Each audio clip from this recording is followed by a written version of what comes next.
Good morning, everyone. On this Thursday, in the 30th week in Ordinary Time, we have been having readings through the book of Ephesians, one of those favorite books of mine. It's not the only one, but one of my favorite ones, and I do like it for a number of reasons, but I think the richness that is there. But this latter part of his letter to the church at Ephesus is primarily practical matters. And we've gone through this week different aspects of relationships.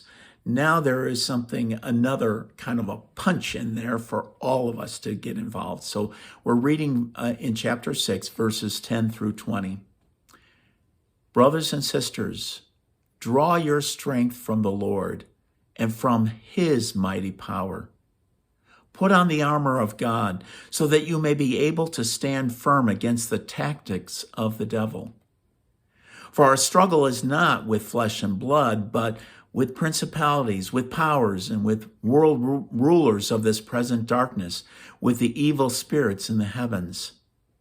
Therefore, put on the armor of God that you may be able to resist on the evil day, and having done everything, to hold your ground. So stand fast with your loins girded in truth, clothed with the righteousness as a breastplate, and your feet shod in the readiness for the gospel of peace. In all circumstances, hold faith as a shield to quench out all the flaming arrows of the evil one. And take the helmet of salvation and the sword of the Spirit, which is the word of God. With all prayer and supplication, pray at every opportunity in the Spirit. To that end, be watchful with all perseverance and supplication for all the holy ones, and also for me, that speech may be given me to open my mouth and to make known with boldness the mystery of the gospel, for which I am an ambassador in chains, so that I may have the courage to speak as I must. The word of the Lord. Thanks be to God. Okay. After going over some key essential relationships within our relationships with Christ, now our relationships on the horizontal, now he goes into this one saying, we're in a battle right now.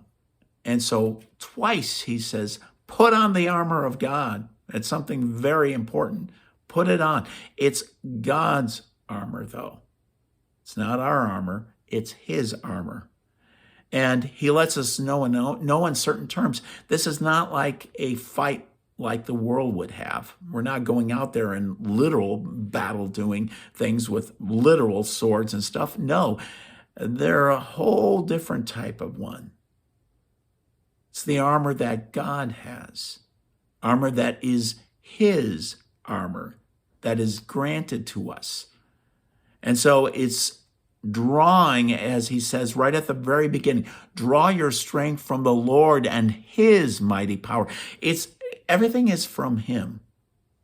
The source is in him in order to fight it. So all these aspects demands of us, demands a sort of relationship with the Lord in order to do this all throughout the day. So it's great where it says, with all prayer and supplication, pray at every opportunity in the Spirit. In other words, this is the cultivating ground where God's armor is given to us. If we're in communion with God, then he gives his armor that we need for the moment. And we'll have that armor available, allowing the Spirit then to be the operation within our lives to do it. It's a beautiful relationship. It's a beautiful picture of how this armor works. It's in communion with God. And as we're in communion with him, then we're able to stand firm in his might. Well, stay safe, folks. Be in communion with the Lord. Stand your ground, and let's see what God has in store for us. Bye for now.